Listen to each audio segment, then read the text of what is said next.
Hey tubers, me again. Hey, in that hoard of the stuff that I got is this, it's an Echo Charlie Sierra 330 Tango. It's a CS330T. The T just means that it's the top handle. So it's an arborist saw. So I'm just getting ready to start working on it, and it looks like it's going to be a fun one.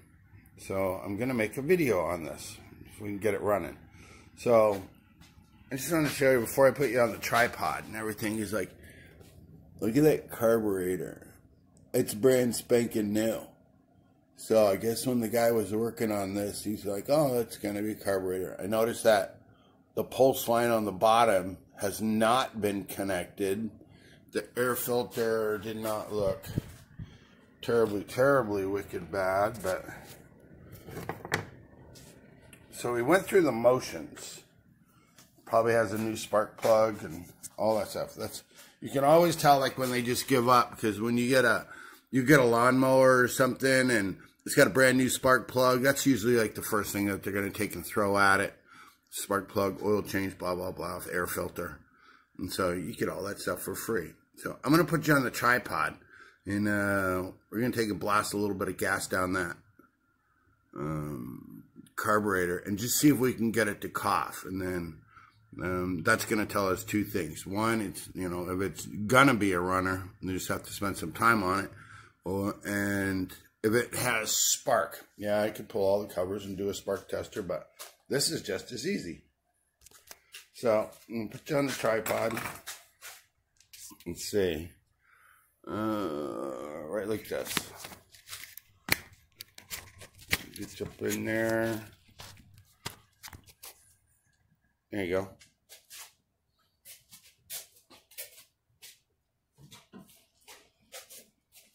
I have no idea how long it's been since they were monkeying around with it, so I'm just going to put my finger over the hole and put a couple drops of gas down the carburetor. Hold the throttle open so I know it's getting inside. Mostly just because it has oil in the gas. I don't, on this, because I really have high hopes for it, I don't want to take and just put, what do you call it, starter fluid in there or carb spray, because there's no lubrication. And since I don't know how long it sat, I don't want it to dry run it. So it's got a US boatload of gas down the barrel right now. This right here, see how the linkage is everything, and everything is all correct. Squeeze the throttle, and that takes the choke off. There's no primer bulb on it, so it's choke only. So let's see what happens. Let me see. Yeah, it also cracks the throttle. So we're just looking for a cough, you guys. And the compression on it, hear it? Pretty strong. So we're looking for a cough. Right now it's going from a flooded situation. Maybe should just save a little time and hold the throttle open.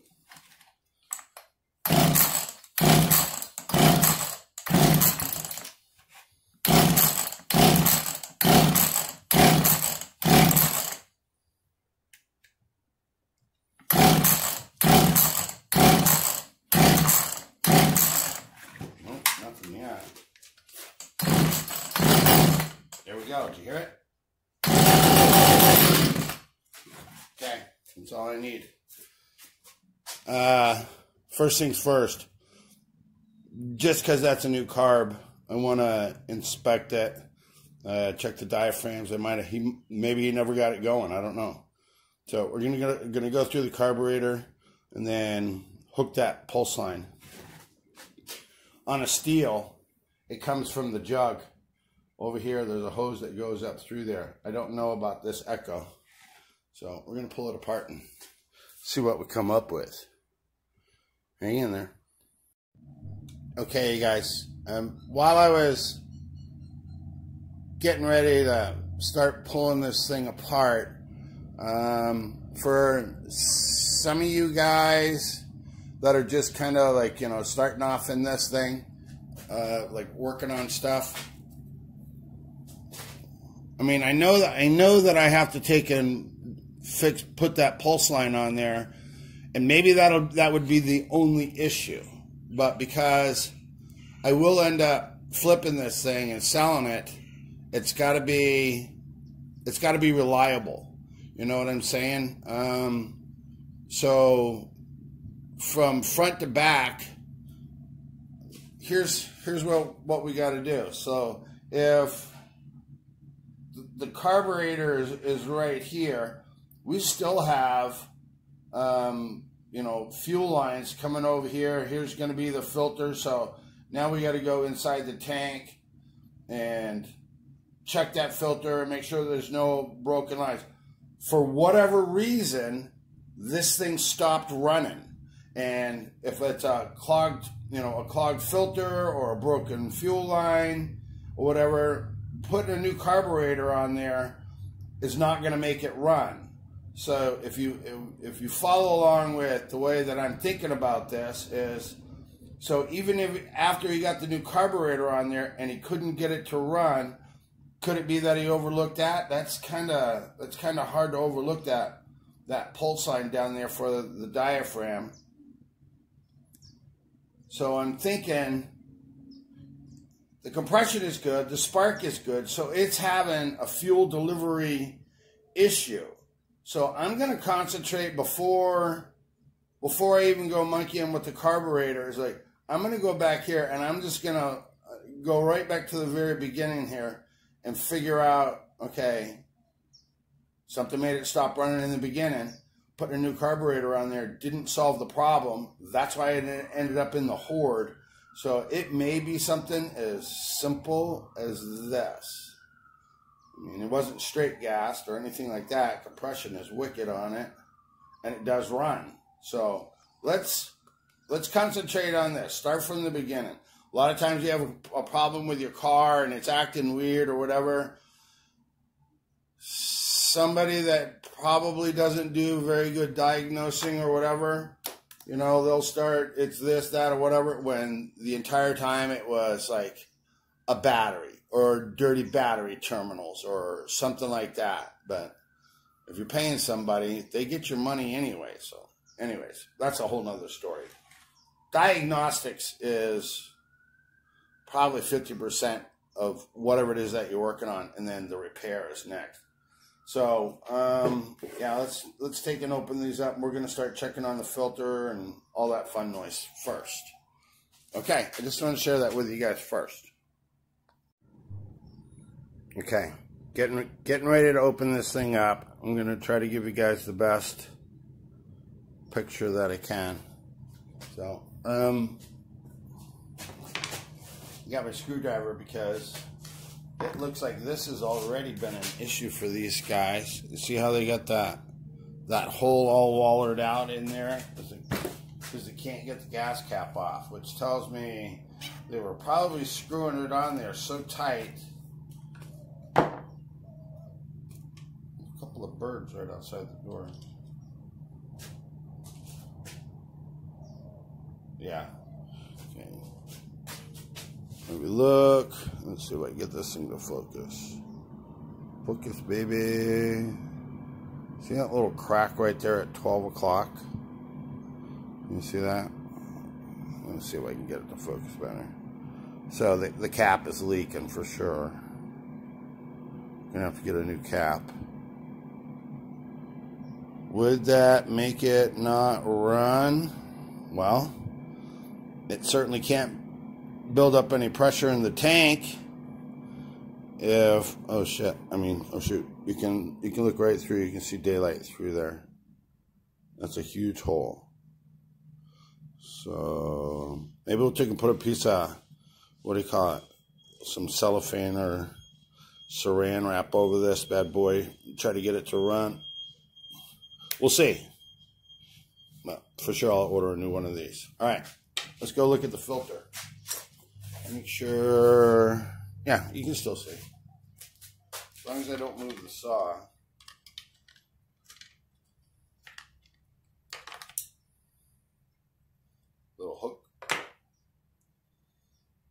Okay. So it hasn't been running a while, and this bad boy is, the filter is full of oil. Now, let's think about this for a second. So, it came from a landscaper, right? You ever see those tarot videos where the guy goes and he's supposed to be helping and he like puts straight gas in the machine and whatever, and then that's how he ends up, you know, that's one of his little skits. So, is it possible that some rookie started to take and put bar oil in this hole and then realized, oh crap, that's, whoops. So instead of saying anything, he leaves it in there, dilutes it with gas, and yet it's already too late. That super sticky bar oil could be in that filter. So let's just take and put some carb spray in there. We'll take a peek. Let's see, it's going to be on the ground, so can you still see it? Nope. I'll take the zoom out. Move the can. Yeah, okay. Actually, you know what? I'm going to leave it right there, and I'm going to focus on it, so you guys are going to be able to actually see what happens. I took a piece of fuel line. I got the straw shoved so far in there that, and then I'll just take and I'll pinch the hose up here. It's like, and I want to take and flush out that filter. Yes, yes, yes. I know there's guys out there. I'll just put a new fuel filter on there. And I go, that's not what I'm doing here. I am trying to find the problem of what made it stop in the very beginning. That way, when I make the repair, I know what the problem was, and that it won't reoccur. Do you follow along? That's just the way that my brain thinks. It's like, if I can figure out what the problem was initially, then it tells you like whether or not you should be concerned or not. So, like I said, I'm just going to squish this, and we want to see what comes out of there. It was like blue-green oil. Did they make a blue-green? Okay. So that looks pretty good now. It looks clean anyways. Let's take and put some, what do you call it? You're just going to run some air through it. Get this stupid hose off of here.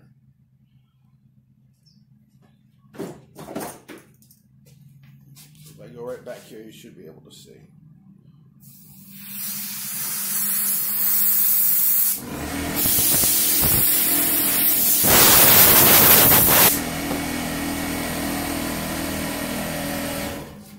That looks fairly new. I don't think the carb spray will do that good of a job of cleaning it. I'm just cutting the hose off, you guys, off camera. I want to get it off that filter. There we go. Back in the picture, yeah. Okay, so that's all cleaned up. Could that have been it? I don't know. So I should probably take and put it all back together. Well, how about this? How about if we just take and wash out the tank and look for any residual oil. We're looking for bar chain oil to have been that contaminated this. Wouldn't that be something if that's the only problem?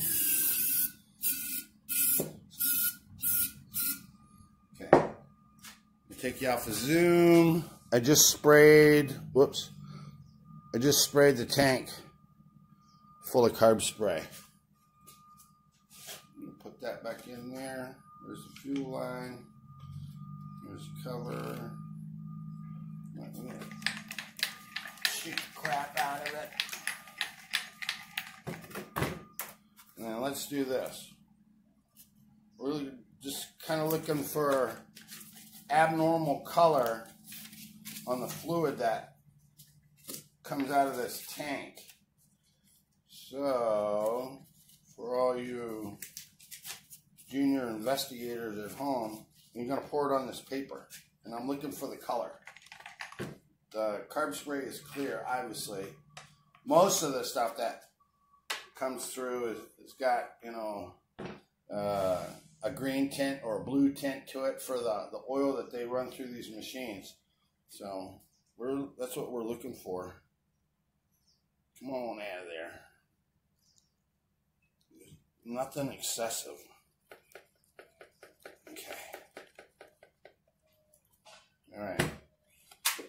Well, there's nothing left in there. That's for sure. Oh, I just lost my little tag. So, through the process of elimination,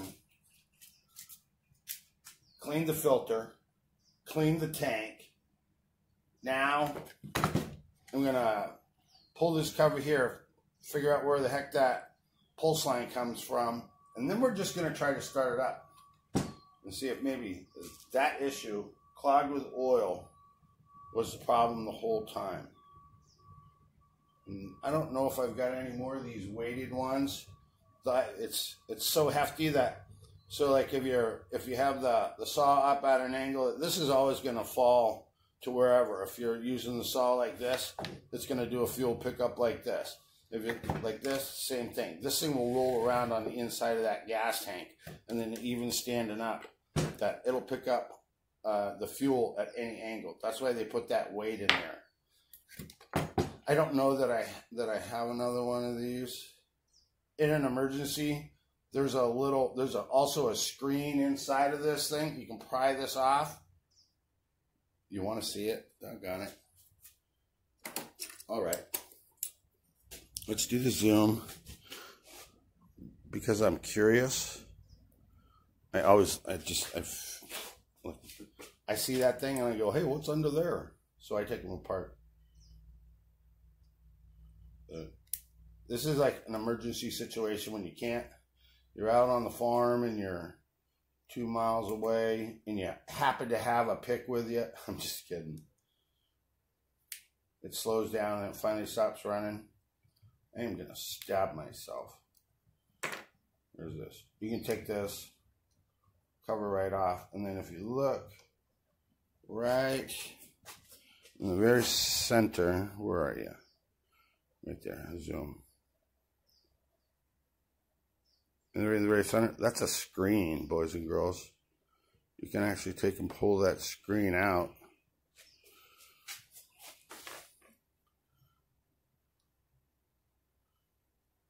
Am I on camera?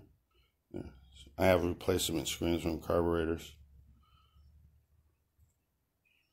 There. I just knocked that screen out of there. See it? So, anyways, yeah, I'll take one from a carb and I'll stick a new screen in there. Does it look clogged?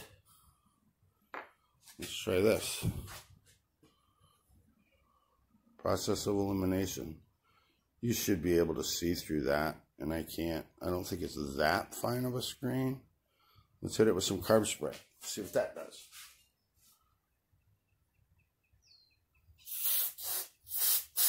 I will not be putting it back in. I just want to see if this makes any kind of a difference.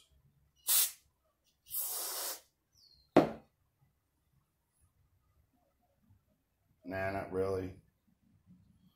Not really. I could probably take and put my phone behind it. That's pretty solid. You read the news? Nope. Anyways. Alright, moving on, guys. I'm gonna put a new screen in there from carb kit and then put it back together and move forward, see if we can get the pulse line done and then make it run. Okay, guys, I gotta apologize. I thought I hit the record button or it shut off. I don't know. Anyways, I just lost about another 20 minutes. Maybe that's a good thing. I lost about 20 more minutes of this video. But anyways, I'm just gonna give you the recap of what it is that I ended up doing. So, if you remember, just a few minutes ago, I was looking at this carburetor because I know how like a steel 192, 193T works with that pulse line coming off the jug. I could not find any place, and then I went through the diagrams and everything, and so like that piece right there, that goes right directly over the metering diaphragm. Where did I throw that, you guys? Anyone? Anyone? Bueller? Let me find that. It is this right here. And I'm thinking, like, I have no idea where that goes. There's no place for a tube. So anyways, I took it off. I just put a regular flat, whatever, like Walboro. Can you see it? I just put a regular flat one on there. It still had the vent. Focus. Still has the vent on it. Just like it's doing the same thing. That's making a vent. And the hole is right up in there, so you can't see it. So anyways, that's what I did. I replaced that cover. I inspected the metering diaphragm. The pump side was, I mean, everything was okay, so that it should just run. So let's see. All right, I'm lying to you. I already know that it runs because I thought I had you on video. So I just like on the handle right here, that's choke, and it sets the high idle on the throttle. If you don't feel like you want, is that in the picture? If you don't feel like you want the choke, you can still take and pull that down for the high idle. Watch in here. Let me show you. So like for a hot restart, there's that. I'm gonna slide the handle. Maybe I can get them both in here while you back out. No, can't do it. Anyways, if I slide it all the way up, it'll choke it. If I just take and pull that back, but I still want the high idle on the linkage, and just pull it back halfway. So let's go like this. There you go.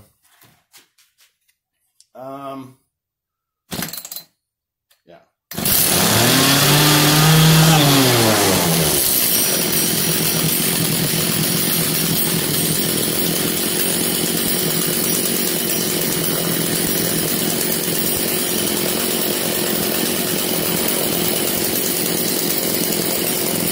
Watch that right there.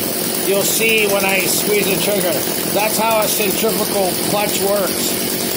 Certain RPM, the springs, that piece in the middle will go out and grab this drum, which drives the chain.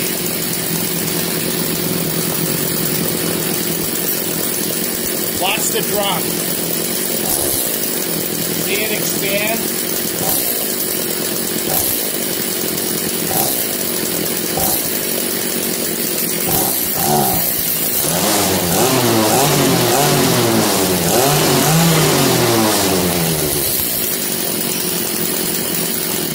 I can't even attempt to tune it, you guys, until this was in that horde of... Shut up. This is in that horde. It did not come with a chain. It did not come with a bar. But the cool thing is that it says... Where the heck's the guard?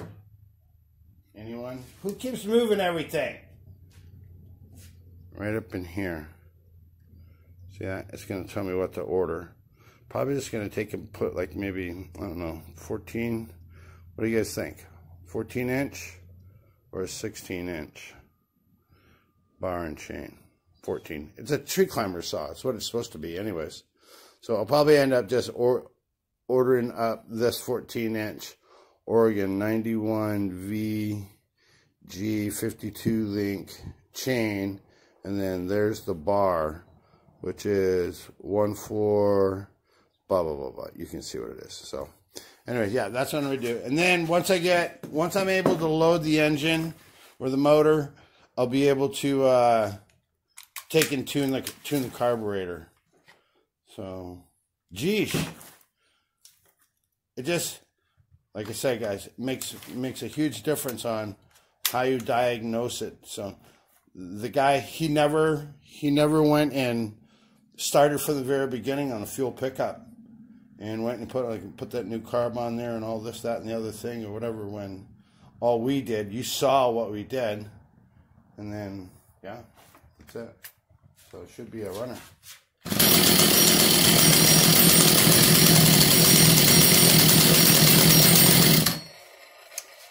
Another problem that's not a problem, and we solved it together. Okay, thanks for watching, guys. If you like the way that I analyze and do these things, I'll keep making videos, but I got to hear from you.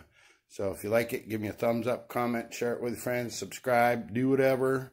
Send cash, check, stamps, money order.